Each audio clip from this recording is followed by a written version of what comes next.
diri hamba itu kalau sudah waktunya, matinya sudah waktunya, Allah Ta'ala mengambil, yatawaffakum malakul maut. Bukan yatawaffakum, Allah yatawaffal anfusa hina mauti, Allah mewafatkan diri ketika matinya. Jadi bukan malakul maut. Jadi memang ada dua, menurut pengertian saya ada dua macam orang dicabut nyawanya. Ada yang dicabut melalui malakul maut sesuai ayat, qul yatawaffakum malakul maut alladzi wukila bikum tsumma ila rabbikum turja'un. Itu umum itu. Saya tidak salah itu ayat. Katakanlah Muhammad, Allah yatawaffal, qul yatawaffakum malakul maut. Katakanlah Muhammad bahwa Allah mewafatkan malaikat maut, disuruh mencabut nyawa hamba itu. Qul yatawaffakum malakul maut alladzi wukila bikum, mewakilkan malaikat maut sebagai wakil dari Allah, ambil cabut nyawanya si A. Tapi ada orang tidak mau malaikat maut cabut nyawanya. Kenapa? Karena ada ayatnya Allah, Allahu yatawaffal anfusa hina mautiha. Allah Ta'ala mencabut nyawa hamba itu ketika matinya. Yang mana itu orang yang dicabut nyawanya oleh malaikat maut?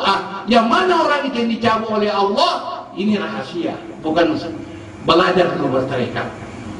Sesuai ya. Mutu kabla anta mutu. Matilah kamu sebelum mati. Baru kau tahu itu nanti.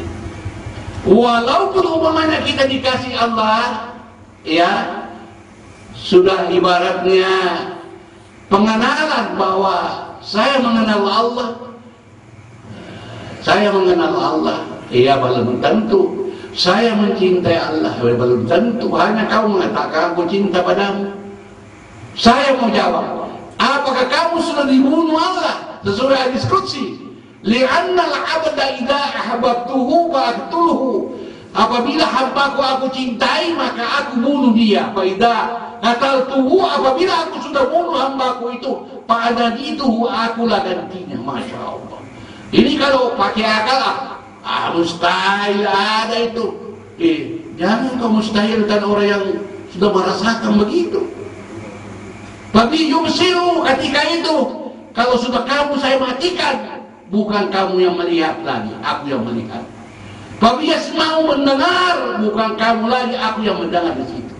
Makanya itu adalah ahli tasawuf mengatakan, man zaka ya'rif, siapa yang merasakannya begini, dia tahu. Wa man lam yadhuk lam ya'rif. Siapa yang tidak merasakan mati sebelum mati, dia tidak tahu. Hanya paling-paling ada apa tidak, itu saja jawabannya. Karena dia tidak mau perhalus perasaannya, dia hanya akal, logika. Dikala itu logika daripada itu zauq, rasa, perasaan. Maka Naqsyabandi ada yang terakhir mati rosok, mati yang keempat, mati hissi. Itu saya belum pernah mendengarkan ulama di televisi membahas itu, karena mereka tidak tahu kalau dia rasakan. Masa bisa orang bicara lalu saja, baik televisi dipidatokan orang itu, tapi ini yang merasanya mati rosok tidak ada itu. Mana kalau ada saya tanggal berapa, bulan berapa? Karena memang tidak rasa. Kebanyakan ulama Indonesia ini berpidato, akalnya diisi, bukan rosok yang diisi, bukan perasaan yang diisi. Jauh dia. Akal. Dalil Quran, hadis berdasarkan petunjuk Al-Quran, hadis Nabi. Tapi kadang-kadang dibawa ke alam akal saja, menurut. Tidak bisa ketemu. Tasawuf itu bukan akal, rosok, perasaan. Makanya ada dalam tarekat mati rosok. Begitu. Jadi jangan Bapak ini berbicara saya, jangan pakai akalmu sekarang. Buka selebar-lebar itu rasanya, perasaannya itu. Ingatanmu kepada Allah itu. Bisa ketemu itu kalau kita masuk ke situ. Bismillah dulu ya. Bismillahirrahmanirrahim.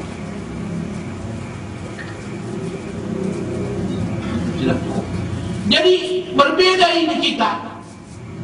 Makanya di dunia ini, di Indonesia ini ada ulama fikih saja dia tahu paham berdasarkan dalil-dalil hadis Al-Quran. Kita ini dalil zauq, rasa, karena sudah ada iman kita, keyakinan sudah ada kepada Allah, sudah mantap, tinggal pemantapan pengucapan itu Allah-Allahnya yang kurang, bapak-bapak ini.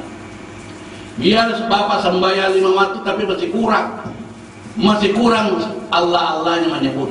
Nah ini disuruh kita berkekalan, berkepanjangan hudurul qalbi ma Allah, berkekalan, berkepanjangan hati menyebut Allah. Jadi kalau begitu Buya juga mengingat Allah, ini kan Allah, saya ingat Allah sudah di dalam kali mengatakan Allah, jadi sudah luar dalam sudah Allah, ini Allah. Kita tidak tahu hati kita itu apa, lari ke rumah kah atau lari ke kantor kah, kita ini sudah Allah terus. Jadi begitu, jadi pekerjaan batin tarekat itu adalah pekerjaan batin, karena tarekat itu jalan hati untuk menemukan yang dicari, yaitu tadi utlubni tajidani, carilah aku niscaya engkau menemukan aku. Jadi itu saja dalil yang saya kemukakan, masuk dalam perasaan kita resapi. Mungkin ada nanti bertanya, bagaimana kalau Buya ini mau merasakan begitu? Jawabannya baca buku saya supaya tahu, begini Buya tahun sekian, Buya mengalami begini, ada di sini semua. Pernah Buya melihat asma Allah tajalli 6 bulan terus, di sini sudah saya kupas. Pernah Buya tahajud 1 tahun 200 rakaat tanpa pere-pere. Pokoknya di malam-malam 200 rakaat.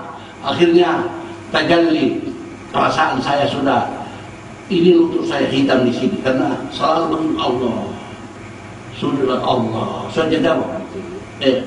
Kalau tidak percaya Allah wa kafa billahi syahida. Itu robe itu. Sampai lututku itu sudah ada. Karena kebiasaan hari-hari malam-malam selesai Allah. Bagaimana kalau latihan dia 200 rakaat, tidak kurang-kurang, bahkan mencapai 400 1 tahun ini. Nah, ini berat latihannya nih Pak. Jadi kalau nanti ada yang bertanya, saya pukul begitu, harus belajar baik-baik. Belajar baik-baik ini. Kalau mau sistem Naqsyabandi pakai 4 kali, pelajari ini Lataif 7. Karena ada pakai Lataif 7 ini, Bapak sekarang bingung apa itu Lataif. Maka saya bilang, kalau mau menelusuri ilmunya Buya yang diterangkan ini, lebih baik hubungi Pak Kaden itu besok-besok. Ada ke buku yang dijual itu, yang masuk Buya, ada itu. Hubung saya Pak Kaden itu, nanti kan Pak Kaden bertelepon saya. Saya mau miliki itu Buya gitu, supaya saya bisa merasuk ke situ. Inilah ceramah tasawuf Naqsyabandiyah yang saya kemukakan berdasarkan pengalaman saya. Lebih berani mohon maaf, memang begitu pengetahuan saya berceramah. Itu saja pengalaman saya habiskan keterangan kepada kita. Mudah-mudahan bermanfaat. Hadanallahu wa iyyakum ajma'in. Assalamualaikum warahmatullahi taala wabarakatuh. Saya belum berhenti, masih mau minta pertanyaan. Siapa yang mau bertanya? Ini yang saya bahas tadi. Coba maju di sini. Ambil mic. Siapa yang mau? Saya mau membangkitkan semangat kita supaya ada kata. Monggo bapak-bapak menaik badi tanduk. Iya. Ada 1-2 orang, monggo. Ada, ya boleh. Silakan. Saya tidak ambil, maunya ada 2. Satu. Di sini saya pada Pak. Assalamualaikum warahmatullahi wabarakatuh. Langsung saja, jangan patah-patah. Di dalam satu ayat Bu ya, Innas sholata tanha anil fahsya'i wal munkar. Sudah terus tanya. Yang saya tanyakan, ketika selesai sholat, kadang kami itu sering berbuat jahat dan seterusnya. Apakah karena tidak menyebut asma Allah setelah sholat sehingga bisa menjadikan perbuatan kami itu senantiasa berbuat jahat, atau karena ada yang terima kasih? Pak siapa namanya ini? Pak Bujan begini Pak Bujan, manusia itu diberi hawa nafsu, kasih puji iblis syaitan, senang segala sifat-sifat mazmumahnya. Datang godaan syaitan. Sesudah kita ingat Allah dalam sholat, bagus, khusyuk sholat, sudah dilaksanakan sholat 5 waktu, setiap waktu kita sudah laksanakan, tiba-tiba bisikan setan. Nah ini makanya saya bilang berat ini memusuhi itu. Musuh kita menggoyangkan keimanan kita supaya berbuat dosa, mengingat yang lain. Bahkan menurut saya ukuranku itu kita ahli tasawuf mengatakan itu ditarik itu dinatamu ke setan. Pokoknya perbuatan setan semua itu harus dimusuhi. Kalau tidak bisa spontanitas kita musuhi, berdoa selamanya begini, ya muqallibal qulub tsabbit qulubana ala dinika wa ala ta'atika. Itu doa Nabi yang paling bagus. Sarrif qulubana ala dinika wa ala ta'atika. Sarrif qulubana ala dinika wa ala ta'atika. Karena saya ini sudah taat Tuhan sama Engkau ya Allah. Sudah salah 5 waktu baik, tiba-tiba dalam perjalanan hidup saya ini entah kemana-kemana ada setanku budai, lihat sana berdosa mata, lihat sana ada dengar sana berdosa telinga. Nah ini salah dijaga supaya mati panca indera dalam syariat Naqsyabandi. Bagaimana cara minta sama Allah? Bagaimana cara mengatasi? Minta, ya Tuhan tetapkanlah hatiku ketaatan kepada Engkau. Yang menggoda ini setanku Tuhan, saya tidak bisa kalahkan, saya dikalahkan sekarang. Saya kalahkan kalau sudah saya salah. Itu pun kalau saya salah, kadang-kadang ingatanku ke rumah, ke kantor, itu setan juga goda kita. Disingkirkan. Harus betul-betul kosong dunia seluruh isinya, menyebut Allahu Akbar. Bahasa kita seolah-olah menyebut Allah, bukan kita yang menyebut. Walaupun lahirnya kita menyebut Allah, dia yang menyebut dirinya Allah. Allah. Baru kita baca Bismillahirrahmanirrahim. Jangan antasawuf katakan jangan kamu artinya saja yang kau baca ingat, salah. Yang punya lapas itu yang kau ingat. Menurut ahli tasawuf, saya tidak membaca itu ingat artinya, hanya yang punya lapas itu. Alhamdulillahirrahmanirrahim. Lari keingatanku jarumnya ke Allah Ar-Rahman. Alhamdulillah Ar-Rahman Rahim Maliki Yaumiddin. Iyyaka na'budu wa iyyaka nasta'in. Lari ke Allah jarumnya ingatanku. Bukan maknanya. Itulah salatnya ahli ma'rifah. Jadi kalau mau salat ma'rifah begitu saya dulu. Setelah melalui salat syariat artinya tahu dibaca, artinya tahu apa iyyaka na'budu, harus tahu kepadamu ya kami menyembah Allah, kepadamu Tuhan kami sembah. Ingatanmu fanakanlah selain, tidak ada yang disembah, tidak ada ingatan, hanya zat semata-mata, zatun baqiyah. Jadi itu tadi Bapak, memang manusia ada begitu. Tapi orang tasawuf insya Allah, karena dia kontrol dirinya, ini dosa barangkali. Nah dosa barangkali kan dia ada kontrol dari dalam, ada suara dari dalam dirinya. Ini dosa, dia tidak lakukan. Dari orang umum memang terpakai itu, jadi memang ada. Itu saja Pak. Hanya saya sarankan banyak berdoa, ya musarrifal qulub, sarrif qulubana ala dinika wa ala ta'atika. Itu saja. Jangan minta banyak rezeki, minta itu dulu. Mantapkan dulu ini. Kalau sudah taat betul-betul, insya Allah datang semua rezeki banyak-banyak nanti. Wa may yattaqillah yaj'al lahu makhrajan wa yarzuqhu min haitsu la yahtasib. Jadi bapak-bapak memang latihannya dulu Pak. Tetap ada manusia biasa.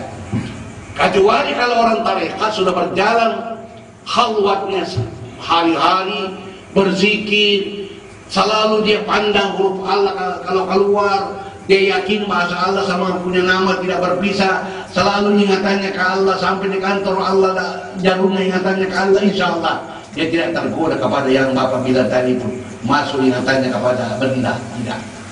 Yakin saya, karena alirannya ingatan terpaku, jarumnya ingatan terpaku, yang diingat az-zakiru wal madhkuru wahidun, yang mengingat hamba, wal madhkuru yang diingat Allah. Itu nanti menyatu ingatan, fana fillah nanti. Itu latihannya Pak, berat-berat. Masih lama perjuangan Bapak baru bisa atasi itu. Masih banyak, masih panjang dulu Pak, panjang perjuangan. Memang manusia biasa begitu. Ya, tidak ada yang tidak lepas begitu. Karena masih di dunia hidupnya, masih bercabang pikirannya. Nah, itu urusan dunianya.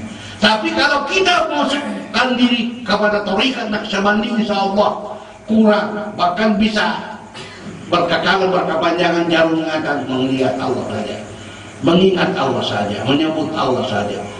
Inilah perbedaannya. Orang yang banyak latihan, saya tidak latihan. Orang yang tidak banyak latihan berarti digodai setan, dipengaruhi.